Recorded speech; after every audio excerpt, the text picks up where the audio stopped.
Buenas noches, hermanos, ¿cómo están? Dios le bendiga. Voy a invitarte, por favor, a que abras tu Biblia en el primer libro del profeta Samuel. Vamos a estar ahí del capítulo 19, el verso 17 y el capítulo 20. Vamos a estar, el tema que le voy a compartir es mi amigo Jonathan. Cuando lo tenga me avisa para que me acompañe a hacer una pequeña oración, para que poner este tiempo en las manos del Señor y que el Señor hable a nuestra vida. ¿Ya lo tiene? Amén. Acompáñenme a orar. Señor, en el nombre de Jesús, damos gracias, Señor, por la oportunidad que nos das de congregarnos en este día como un cuerpo, Señor, que es tu iglesia, Padre. Te pedimos en el nombre precioso de Jesús que hables a nuestra vida, que hables a nuestro corazón. Queremos ser instruidos en tu palabra, Señor. No queremos oír la voz del hombre, queremos oír la voz de tu Espíritu para ser edificados en tu palabra, mi Señor. En el nombre de Jesús, amén y amén. Mi amigo Jonathan, la lealtad a Dios en tiempos de relaciones rotas. En tiempos de crisis, hermano, Dios revela quién vive para proteger su beneficio y quién está dispuesto a ser leal al propósito de Dios, aunque eso le cueste relaciones, comodidad y muchas veces lágrimas. Mire, vivimos en una era donde las relaciones son cada vez más frágiles. Hoy una persona pues te saluda, mañana te ignora. Hoy te busca, mañana te evita. Hoy dice que te ama y mañana te ve como una molestia. Vivimos en un tiempo donde abundan las relaciones superficiales, los vínculos por conveniencia, las alianzas mientras hay beneficio, pero escasean las amistades profundas, limpias y sobre todo temerosas de Dios. Y en medio de todo eso, hermano, en Primera de Samuel, en el capítulo 19, del verso 17 en adelante, vamos a ver un contraste muy fuerte entre tres diferentes tipos de corazones.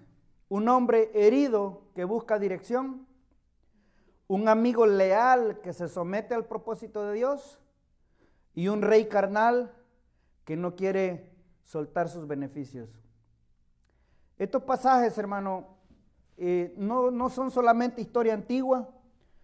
Todo lo que se escribió en el Antiguo Testamento se escribió para nuestra enseñanza, dice el apóstol Pablo. Pero aún estos pasajes siguen vivos al día de hoy, porque todavía hoy hay personas como Saúl que quieren controlar lo que no pueden controlar. Todavía hay personas como David que sufren oposición sin haber hecho nada. Pero todavía hoy Dios sigue buscando también personas como Jonathan, personas leales, personas rectas, limpias de corazón, sin competencia, sin doblez y temerosas de Dios. Y algo bien importante que quiero resaltar en esta noche, en un principio que suele suceder muchas veces, que a las personas como Jonathan muchas veces no se les entiende, más bien se les critica. Porque al que quiere vivir en santidad le dicen que es religioso. Al que quiere obedecer la palabra de Dios le dicen que es un legalista. Al que quiere vivir íntegramente le dicen que es bobo. Porque el que no tranza no avanza, dicen por ahí. Y al que no entra en la corriente de la carne o en el libertinaje de muchos, a ese lo llaman exagerado. Y al que quiere hacer las cosas rectamente, le dicen que es un fanático. Porque esta generación admira mucho la lealtad en teoría, pero cuando la lealtad a Dios confronta la carnalidad humana, entonces ya no eres grato. En algunos círculos de personas, y estos capítulos de hoy nos van a enseñar que la verdadera amistad espiritual no consiste en ayudarte a vivir cómodo, sino en ayudarte a permanecer en la voluntad de Dios. Y en Primera de Samuel, capítulo 19, antes de entrar al capítulo 20, vamos a mirar rápidamente qué pasó al final del capítulo 19 para que eso nos dé un contexto para entrar al capítulo 20 y ver lo que está pasando ahí. Dice el verso 17 que Saúl dijo a Mical: ¿por qué me has engañado así? Has dejado escapar, y le dice, a mi enemigo. Y Mical respondió a Saúl: porque él me dijo, déjame ir, si no yo te mataré. Huyó pues David y escapó y vino a Samuel en Ramá. Ponle mucha atención a eso. ¿A dónde corrió David? Vino a Samuel, dice, en Ramá, y le dijo todo lo que Saúl había hecho con él. Y él y Samuel se fueron y moraron en Nayot. Y aquí vamos a ver algo bien interesante. Uno es al nivel que Saúl ha llegado, que ya no llama a David mi siervo, ya no lo llama yerno, ya no lo llama el hombre que pelea las batallas de Israel. Ahora dice que es su enemigo. Porque cuando Satanás, hermano, no te pueda detener, ¿sabes qué va a hacer? Te va a difamar. Va a empezar a hablar de ti. Porque cuando el corazón se tuerce, hermano, redefine a las personas según el propio criterio de él, no lo que la persona es en sí. Pero lo que quiero enfatizar un poco es el verso 18, que dice que huyó David y escapó de la muerte y vino a Samuel. David está en crisis, hermano. David estaba bajo amenaza, lo quieren matar. David estaba huyendo por su vida. Y en ese momento tan crítico, David corre al lugar correcto. Corrió a Samuel, corrió al hombre de Dios, corrió al lugar donde estaba la palabra de Dios, corrió al ámbito del consejo sabio. Porque muchas veces, hermano, cuando nosotros pasamos por crisis, hacemos lo contrario. No corremos a Dios, no corremos al consejo sabio, no corremos a la palabra. No buscamos a un hombre de Dios maduro que nos hable la verdad, que nos dé un buen consejo. Corremos al lugar equivocado. Buscamos a alguien que nos diga lo que queremos oír. Buscamos a alguien que confirme nuestra emoción. Buscamos a alguien que alimente nuestras heridas. Buscamos a alguien que nos dé permiso para reaccionar según nuestro pensamiento, aunque eso vaya en contra de la palabra de Dios. Y hay una gran diferencia, hermano, entre buscar consejo y buscar aprobación. David no corrió a cualquier persona, David corrió al profeta, corrió al hombre de Dios, porque él sabía que allí él iba a encontrar lo que él necesitaba. Cuando hay crisis, hermano, tu madurez espiritual se nota, depende al lugar al que corras, al lugar al que tú acudes. Si corres hacia el consejo de Dios o hacia otro lugar. Dice el verso 19 que le fue dado aviso a Saúl que David estaba en Nayot, que David estaba con Samuel. Y Saúl envió mensajeros para que trajesen a David. Y cuando esos mensajeros llegaron, hermano, los profetas que estaban con Samuel estaban profetizando y fueron tomados ellos y comenzaron a profetizar. Y Saúl se le dio aviso y envió otros mensajeros y les ocurría lo mismo. Y luego envió otros mensajeros y les ocurría lo mismo. Y dice el verso 21 que Saúl volvió a enviar mensajeros por tercera vez y ellos también profetizaron. Saúl manda hombres, hermanos, para atrapar a David, pero Dios interviene y detiene el plan de Saúl. Y eso nos da una verdad muy gloriosa, hermanos, que cuando Dios guarda a uno de los suyos, a uno que pone en él su confianza, ningún plan humano puede avanzar más allá del límite que Dios permita. Y dice el verso 22 que entonces el mismo Saúl dice que fue a Ramá. Y llegando al gran pozo que está en Secú, preguntó, ¿dónde están Samuel y David? Y le respondieron, he aquí está en Nayot en Ramá. Y fue Saúl, y ¿sabe qué le pasó a Saúl también? Que el Espíritu de Dios lo tomó, hermano, y comenzó a profetizar. Y dice la Biblia que hasta se desnudó. Comenzó Saúl, hermano, dice que el verso 24, que se despojó de sus vestidos y profetizó igualmente delante de Samuel y estuvo desnudo todo aquel día y toda aquella noche. Y de ahí surgió un dicho en Israel que dice, ¿también Saúl entre los profetas? Hasta Saúl mismo quedó frenado, hermano. No porque su corazón haya sido restaurado, ¿sabe? Saúl comenzó a profetizar. Saúl comenzó a hablar la palabra de Dios. Pero eso no significaba que Saúl ya había cambiado. Saúl tuvo una experiencia religiosa, pero sabe que tener una experiencia religiosa no cambia los corazones. Perdón. Saúl siguió siendo el mismo, no cambió, a pesar de estar profetizando, porque ¿sabe qué hizo al día siguiente? Siguió cazando a David, siguió persiguiendo a David, y acaba de tener una experiencia con el Espíritu de Dios, pero él siguió siendo el mismo, porque las experiencias religiosas no cambian a ninguna persona. Y entonces entramos al capítulo 20. Mire, David viene, hermano, de huir por su vida.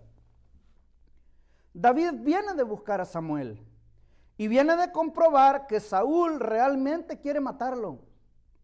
David viene de una experiencia donde Dios lo guardó, pero el problema no ha terminado aún. Por eso el capítulo 20 no nace de la nada, nace de una crisis real que está experimentando el hombre de Dios. Nace de esa crisis, de esa persecución real y de una búsqueda correcta de dirección. Oye, no era fácil lo que le estaba aconteciendo a David. Oye, el rey lo quería matar. Le había puesto precio a su cabeza. Eso no era fácil. Era tremendo. Y dice el verso 1 del capítulo 20. Sígame ahí. Dice que después David huyó a Nayot en Ramá y vino delante de Jonathan. Y dijo, ¿qué he hecho yo? Le pregunta a Jonathan. ¿Cuál es mi maldad? ¿O cuál mi pecado contra tu padre para que busque mi vida? Y él le dijo, en ninguna manera no morirás. He aquí que mi padre ninguna cosa hará grande, dice, ni pequeña, que no me la descubra. ¿Por qué pues ha de encubrir mi padre este asunto? No será así.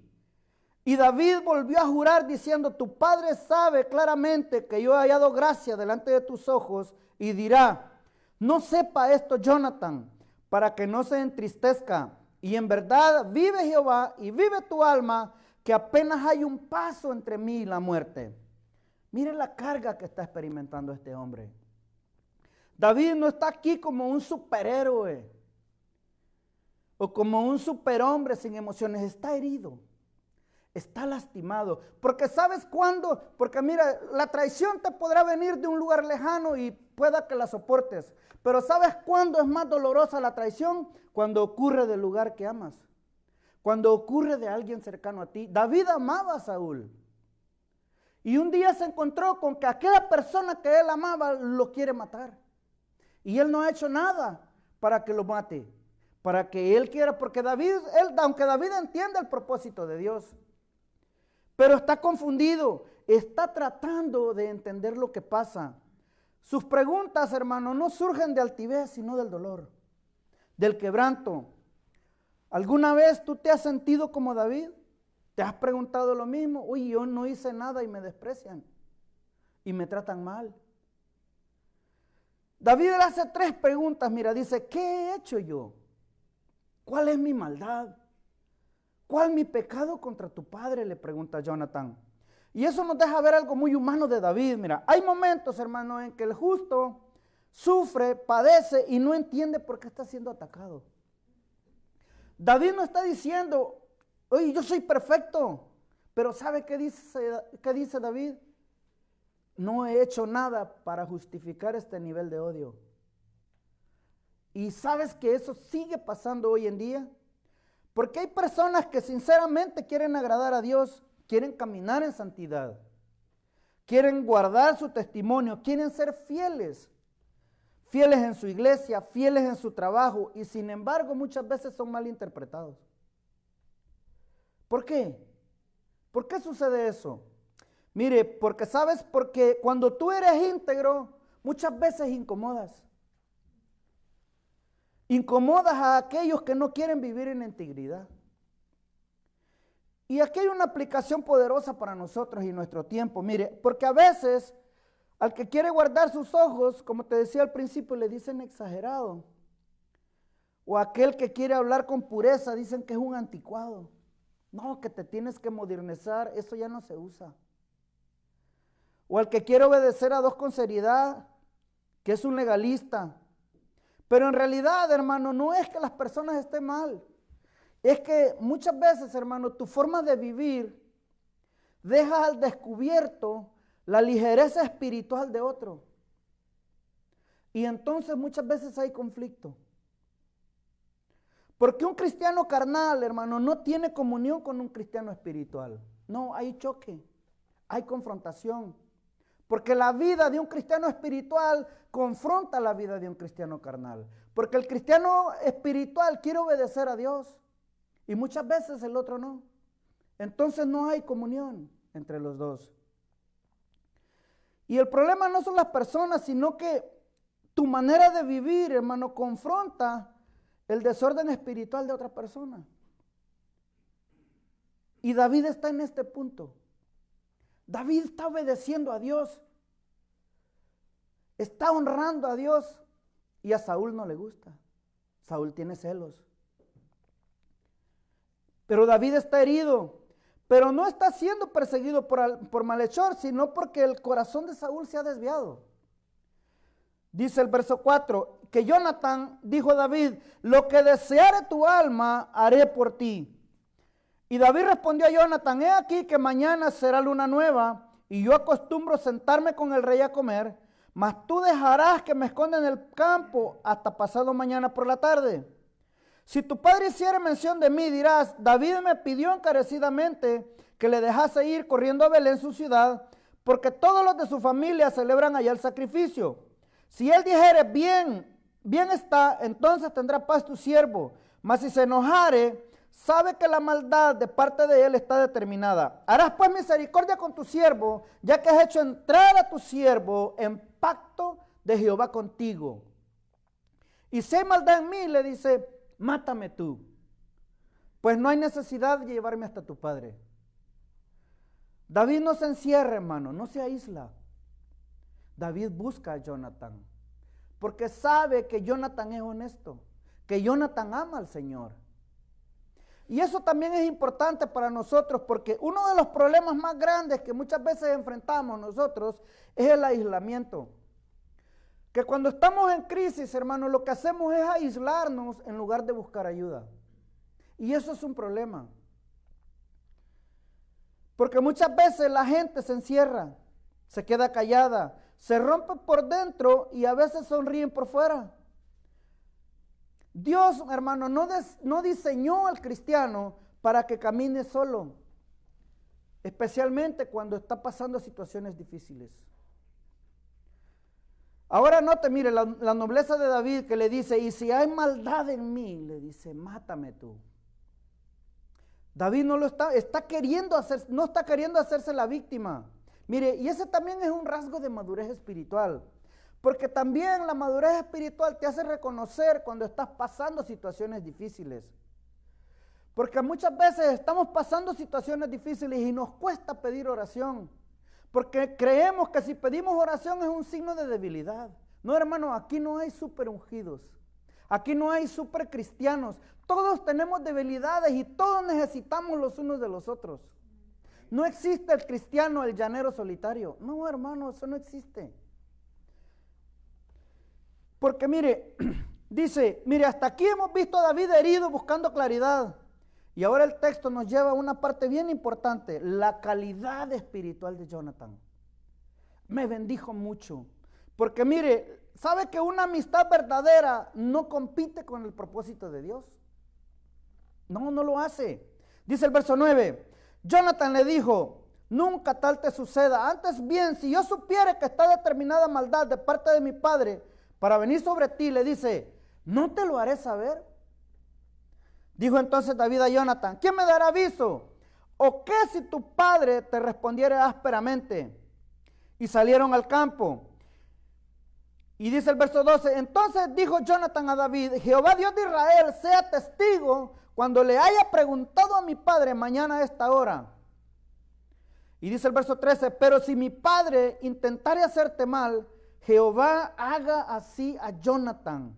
Y aún le añada, le dice, si no te lo hicieres saber. Ese Jonathan era leal a Dios, hermano.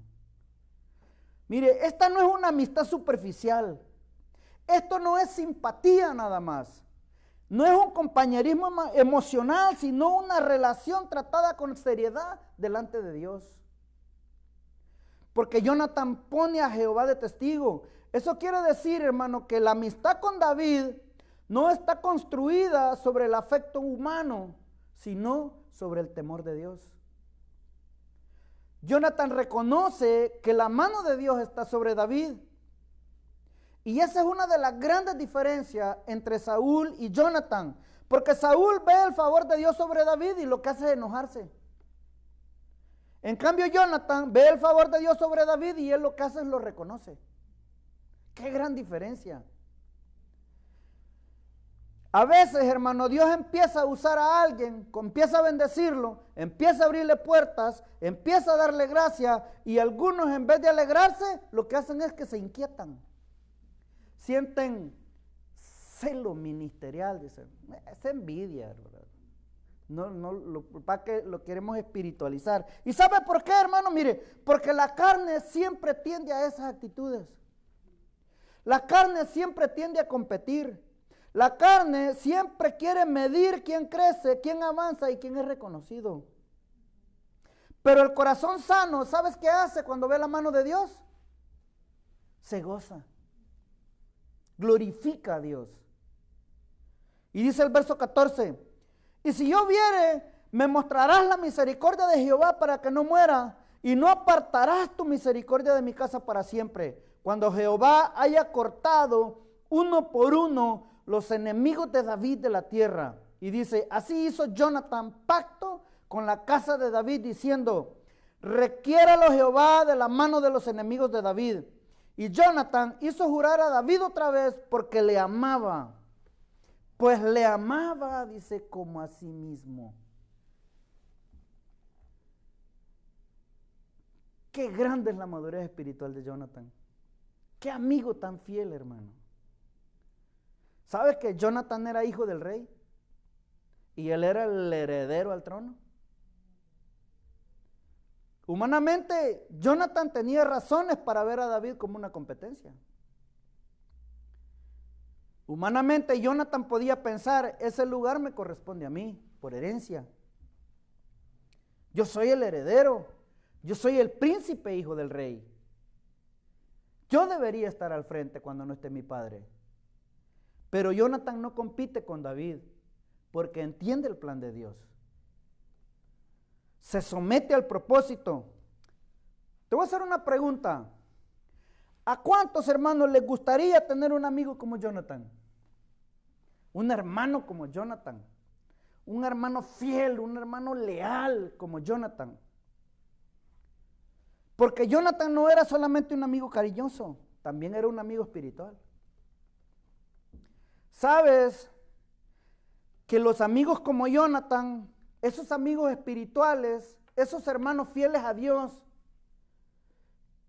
te aman, te consuelan, te animan, pero también te confrontan,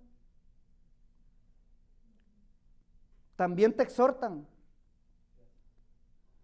también te ubican cuando te quieres desviar,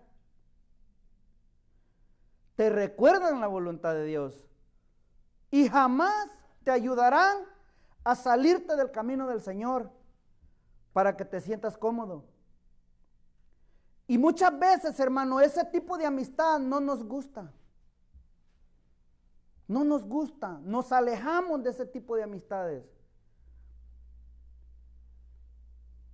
Nos gustan los amigos que nos aplauden, pero no siempre nos gustan los que nos corrigen. Nos gustan los que nos acompañan en el dolor, pero no siempre nos gustan los que nos dicen, eso que estás haciendo no le agrada a Dios. ¿Sabe qué hacemos? ¿Y tú qué te has creído? Decimos nosotros. Nos gustan los que nos escuchan, pero no siempre nos gustan los que nos exhortan. Y en esta generación, hermano, eso se ve mucho. Porque al que te confronte con amor, ¿sabes cómo le decimos? No, ese varón es muy duro. Al que te exhorta con Biblia, le dicen, es que el hermano es muy religioso. pura Biblia, pura Biblia. No, pues si es nuestra regla de vida, pues ni modo que agarremos el horóscopo, ¿verdad? Al que insiste en la santidad le decimos, es que el hermano es muy legalista. Al que no quiere suavizar la obediencia le dicen fanático. Pero la verdad, hermano, es que una amistad que ama de verdad no te empuja a la carne, te empuja hacia Dios. Un Jonathan verdadero, hermano, te ama, pero no ama más tu amistad que la voluntad de Dios para tu vida. Y muchas veces por eso las relaciones se quiebran. Dice el verso 18, luego le dijo Jonathan, mañana es luna nueva, y tú serás echado de menos porque tu asiento estará vacío. Estarás pues 3 días y luego descenderás y vendrás al lugar donde estabas escondido el día que ocurrió esto mismo y esperarás junto a aquella peña de Jezeel. Y yo tiraré 3 saetas hacia aquel lado como ejercitándome al blanco. Luego enviaré al criado diciéndole, ve, busca las saetas, y si dijera el criado, he allí las saetas más acá de ti, tómelas. Tú vendrás porque paz tienes y nada malo hay, vive Jehová. El 23, en cuanto al asunto de que tú y yo hemos hablado, le dice Jonathan, sea Jehová entre nosotros dos para siempre, le dice. Qué firmeza, hermano. Mucho que aprender de este hombre de Dios. Porque nosotros muchas veces ponemos a Dios por enfrente y al rato quebramos la promesa. Estos hombres morían por su palabra, morían por su promesa, hermano. Si te decían, yo doy mi vida por ti, la daban. La amistad madura, hermano, no es sentimentalismo desordenado. La amistad madura también sabe cuidar, sabe proteger y sabe actuar con sabiduría. No todo amor espiritual, hermano, es emoción. También tiene discernimiento. También sabe cómo actuar correctamente. Y hasta aquí, hermano, hemos visto la belleza. Qué hermoso pacto entre David y Jonathan, hermano. Esos sí eran amigos. Esos sí eran hermanos. Ahora vamos a ver el corazón carnal de Saúl, que siempre quiere cuidar sus beneficios. Dice el verso 24. David pues se escondió en el campo y cuando llegó la luna nueva se sentó el rey a comer pan. Y el rey se sentó en su silla como solía en el asiento junto a la pared y Jonathan se levantó. Y Abner se sentó al lado de Saúl y el lugar de David quedó vacío. Mas aquel día Saúl no dijo nada, porque se decía, le habrá acontecido algo y no estará limpio, de seguro no está purificado. Al siguiente día, el segundo día de la luna nueva, aconteció también que el asiento de David quedó vacío. Y Saúl dijo a Jonathan su hijo, mira lo que le va a decir. Le dice, ¿por qué no ha venido a comer el hijo de Isaí? Ya no le dice David. Ya no le dice el matagigantes. Y ahora le dice, ¿y por qué no ha venido? Hey, si fuera salvadoreño, ¿cómo cree que le hubiera dicho? Si fuera mexicano, ¿por qué no ha venido aquel? Y Jonathan respondió a Saúl, David me pidió encarecidamente que le dejase ir hasta Belén, diciendo, te ruego que me dejes ir porque nuestra familia celebra sacrificio en la ciudad y mi hermano me lo ha mandado. Por tanto, si he hallado gracia en tus ojos, permíteme ir y visitar a mis hermanos. Por esto pues no ha venido a la mesa del rey. Y mira lo que hace Saúl. El hijo de Isaí. Ya no le dice David con normalidad. Muchas veces le dice mi hijo. No, ahora ya no. Ahora es el famoso David. Hay desprecio en su lenguaje. Cuando el corazón está torcido, hermano, ¿sabe dónde se refleja? En la forma de hablar, en la forma de expresarte. Ya no te dice el hermano Ángel, ya me dice aquel Choco, el pelón, el gordito, porque ya hay una intención distinta, se perdió el amor. aquel comelón de pupusas. Mire, la manera en que hablamos de otros muchas veces, hermano, va a revelar el estado de nuestro corazón.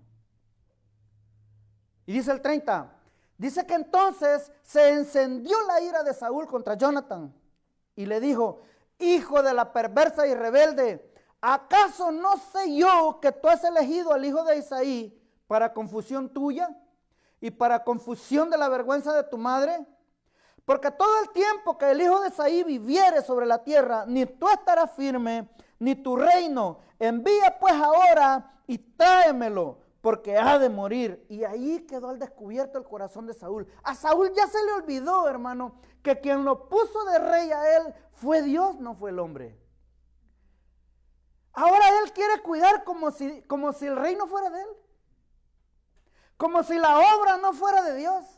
La obra es de Dios, hermano. Nosotros solamente somos servidores. El grande es Él. El dueño de la iglesia es Él. El que murió por usted, por mí, es Él. Pero muchas veces se nos olvida y queremos controlar. ¿Sabe que el problema de Saúl no era justicia, no era santidad, no era el bien del pueblo? El problema de Saúl es que quería proteger sus propios intereses. Le dice, ni tú estarás firme ni tu reino. Y sabes, hermano, que esto también pasa hoy en día. Me acuerdo que en una clase con el pastor Bobby, cuando estudiamos Génesis, veíamos el patrón repetitivo en muchas cosas que sucedieron desde el principio de la humanidad. Que cómo se van repitiendo los eventos, cómo se van repitiendo los pecados. Los mismos acontecimientos se vuelven a repetir. Sabes que hay personas, hermanos, que muchas veces dicen que ellos defienden principios, pero en realidad lo que defienden es su espacio, es su beneficio. Dicen defender la verdad, pero en realidad están defendiendo su control. Dicen defender la obra, pero en realidad están defendiendo su beneficio, su lugar. Y eso pasa muchas veces, hermano, con amistades. Muchas veces pasa en los trabajos, en las iglesias, en los ministerios. Saúl representa, hermano, al hombre que no puede celebrar lo que Dios hace, siempre y cuando eso no amenace sus intereses. Jonathan no estaba defendiendo su lugar. ¿Sabe que Jonathan honraba el propósito de Dios? Se gozaba porque Dios había escogido a David. Incluso no le importaba a Jonathan ir en contra de su padre. Mire lo que dice el verso 32. Y Jonathan respondió a su padre Saúl y le dijo, ¿por qué morirá? Le dice. ¿Qué ha hecho? Entonces Saúl le arrojó una lanza para herirlo, de donde entendió Jonathan que su padre estaba resuelto a matar a David. Y se levantó Jonathan de la mesa con exaltada ira y no comió pan el segundo día de la nueva luna, porque tenía dolor a causa de David, porque su padre le había afrentado. ¿Qué pregunta, hermano, más limpia? Mira, le dice, ¿por qué morirá? ¿Por qué lo quieres matar, papá? No tenía argumento Saúl. ¿Qué le iba a decir? No tenía argumentos, no había hecho nada a David que mereciera la muerte. Jonathan también es sabio. Pide las razones, no porque lo dice su papá. Él lo toma como cierto, le pide pruebas. Pide causa, pide fundamento. No se deja arrastrar por la intensidad emocional de su papá. Y ese es un principio muy importante para nosotros. Cuando alguien viene contigo a acusar a un hermano, pide pruebas. ¿Tienes pruebas? ¿Tienes cómo confirmar lo que estás diciendo? Y eso es bien importante. Porque no toda acusación, hermano, siempre es verdadera. Y necesitamos aprender, hermano, a preguntar cuando alguien es acusado. ¿Qué ha hecho? ¿Dónde está el pecado? ¿Dónde está la falta? ¿Dónde está la verdad del asunto? Porque no toda la furia es justicia y no toda autoridad tiene razón simplemente porque habla fuerte.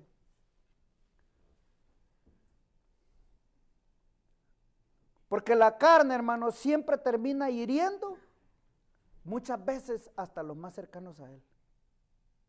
Cuando reaccionamos en nuestra naturaleza.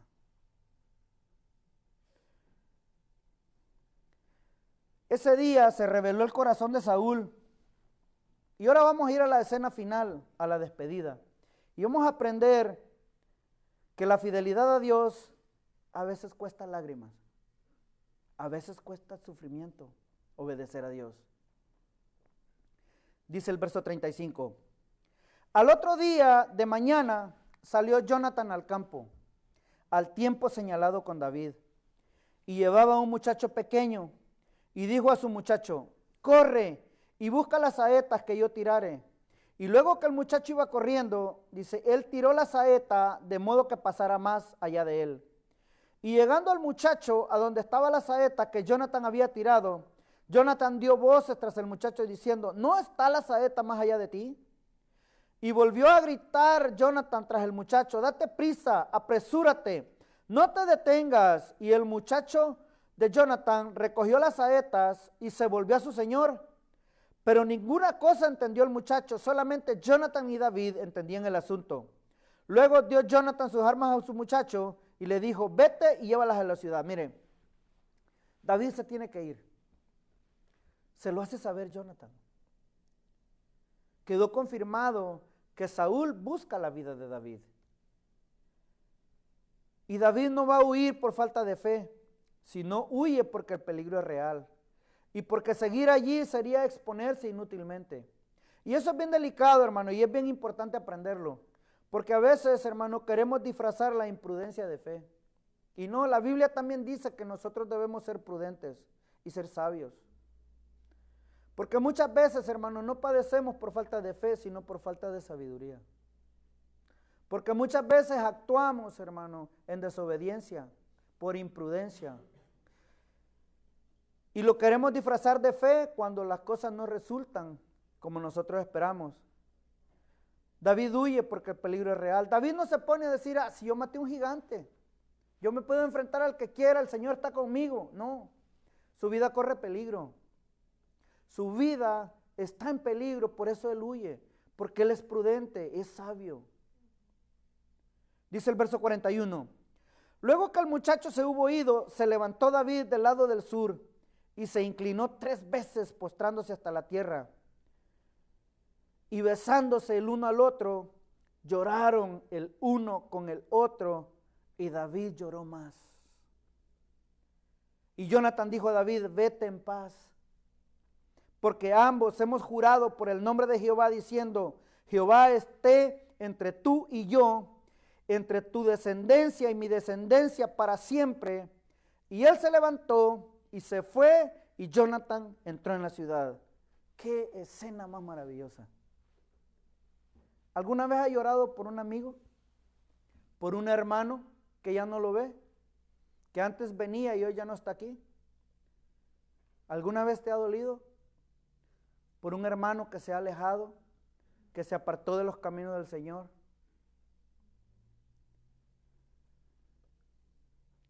Este pasaje, me acuerdo que el hermano nos decía que cuando algunas personas lo leen, lo malentiendan. ¿Sabe por qué llora David y Jonathan?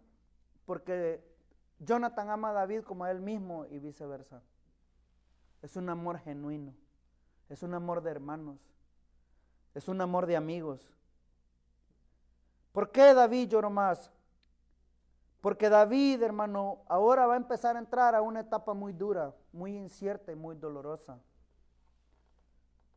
Yo le llamo la universidad de Dios, en donde Dios forja el carácter, en donde se forjan los hombres de Dios. Los hombres de Dios, hermano, no se forjan en un instituto. Allí aprendes teoría, pero el carácter se forma, hermano, a través de las circunstancias, a través de las situaciones, a través de las experiencias. Allí se forja el carácter. Porque tú puedes saber mucha Biblia, tú puedes aprenderte muchos versículos de memoria, pero el carácter se forja en la práctica. Allí se moldea el hombre de Dios y la mujer de Dios. Y esto le habla mucho a nuestra generación, porque muchas veces muchos queremos fe sin costo, obediencia sin lágrimas, santidad sin renuncias. La fidelidad bíblica, hermano, no siempre termina con una celebración. A veces termina en separaciones. A veces termina en pérdida. A veces termina en dolor. A veces hay necesidad de cortar ciertas relaciones que no nos hacen bien. Porque el que no te ayuda a crecer te retrasa, te detiene, te estorba. Y a veces es necesario romper con relaciones que no nos bendicen, aunque seamos hermanos. Aunque seamos hermanos. Porque podemos estar en la voluntad de Dios y retrasar el proceso. Puedes estar en la voluntad de Dios y llorar. Puedes estar obedeciendo y a veces vas a sufrir. Puedes estar haciendo lo correcto y aún así, hermano, perder cercanía con algunas personas. Y mira cómo termina Jonathan. Le dice, vete en paz. Qué increíble. ¿Cómo puede tener paz en medio de tanto dolor? Porque mira, ¿sabes por qué? Porque aunque todo alrededor, hermano, se esté rompiendo, el Señor sigue teniendo cuidado de ti. Él no ha perdido el control. Hay una frase que a mí me gusta mucho que dice, el mundo puede estar en crisis, pero la iglesia está en Cristo. Y Él la cuida y Él la sostiene. Cuando Dios está en medio, hermano, lo esencial permanece, aunque duela el proceso. Mira, en la crisis, corre al lugar correcto. No corras a quien alimente tu carne. Corre a Dios, corre a la palabra, corre al consejo sabio. Necesitamos amistades espirituales de verdad. Personas que te ayuden a forjar tu fe, a forjar tu vida cristiana. Esas personas que aunque no te guste, siempre te estén exhortando a que busques de Dios. A que estés en el camino de Dios. Y no le llames legalista a todo aquel que decide obedecer a Dios. No le llamemos bobo a aquel que es íntegro. Porque en un mundo lleno de doblez, hermano, la integridad muchas veces puede parecer ingenuidad, pero delante de Dios es nobleza. Debemos de tener cuidado de no defender nuestros pequeños intereses, sino rendirlos a la voluntad de Dios. La fidelidad a Dios, hermano, muchas veces nos pueden costar lágrimas, pero déjame decirte algo, vale la pena. Vale la pena servir a Dios. Vale la pena obedecer a Dios. Estos pasajes, hermano, que hemos leído nos dejan, mira, tres figuras muy claras. A David, herido, pero corriendo al lugar correcto. A Jonathan, leal y sometido al propósito de Dios. Y a Saúl, carnal y obsesionado con sus propios beneficios. Y la pregunta para nosotros hoy es bien interesante. ¿A cuál de esos corazones nos parecemos más? ¿Nos parecemos a Saúl, queriendo controlar, proteger nuestra imagen, defender nuestro espacio? ¿O nos parecemos a David, necesitando recordar que Dios no ha soltado nuestra vida aún en medio de las situaciones difíciles? Porque si le has entregado tu vida a Cristo, Él sigue teniendo el control. ¿O nos parecemos a Jonathan, capaz de amar sin competir y de honrar el propósito de Dios aún sobre los demás? Y habría que preguntarnos también, si de verdad queremos un amigo como Jonathan. Yo lo quiero, bueno, y lo tengo. A mí me gusta, hermano. Porque un Jonathan, hermano, no solo te va a abrazar, también te va a exhortar. Un Jonathan, hermano, no solo te va a consolar, también te va a confrontar. Un Jonathan no solo llora contigo, también te recuerda que Dios está por encima de todo aquello, hermano, que te puede incomodar. De tus emociones, incluso de la misma amistad. Porque al final, hermano, los pequeños reinos humanos caen, pero el propósito de Dios siempre va a permanecer en la vida de todos aquellos que deciden rendirse a Él. Ponte de pie, hermano, por favor. Vamos a orar. Vamos a agradecer a Dios por estos impresionantes capítulos. Señor, gracias por tu palabra. Gracias, Señor, porque tú eres bueno y misericordioso, Señor. Examina nuestro corazón. Ve, Señor, si hay en nosotros algo de Saúl.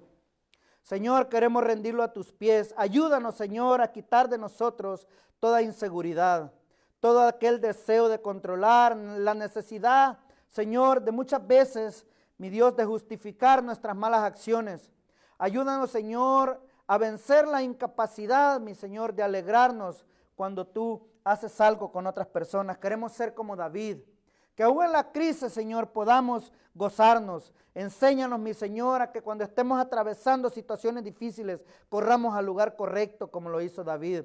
Correr al consejo sabio, Señor. Porque tú has levantado, Señor, siervos que les has dado sabiduría, Señor, en tu palabra, que nos puedan dar un consejo sabio, un consejo sano, mi Señor. Enséñanos, Padre, a correr hacia ti, a correr y a valorar, Señor, aquellos consejos sabios, mi Dios. Líbranos de correr, Señor, a voces que solamente alimenten nuestros deseos, alimenten nuestros pensamientos, Señor. Haznos, mi Señor, como Jonathan. Danos ese corazón leal, ese corazón noble, ese corazón que se someta a tu voluntad, Señor. Oh, mi Dios, ayúdanos, mi Señor, a que podamos también acercarnos a aquellas amistades, a aquellos hermanos que no solo nos celebren, sino que también sean, mi Señor, hermanos que nos edifiquen.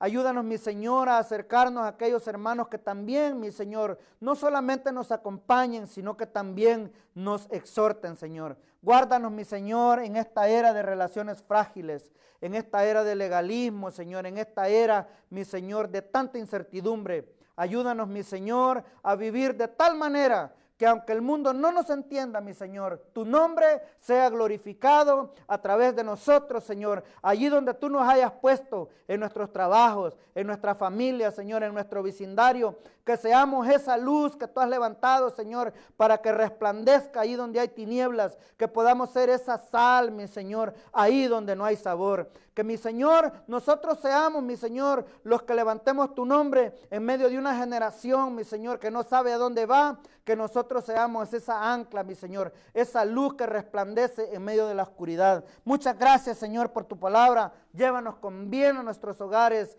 y permítenos, mi Señor, que el día de mañana podamos servirte con excelencia, Señor, sabiendo que nuestro trabajo, Señor, en tu obra no es en vano, mi Señor. Muchas gracias, Señor, en el nombre de Jesús.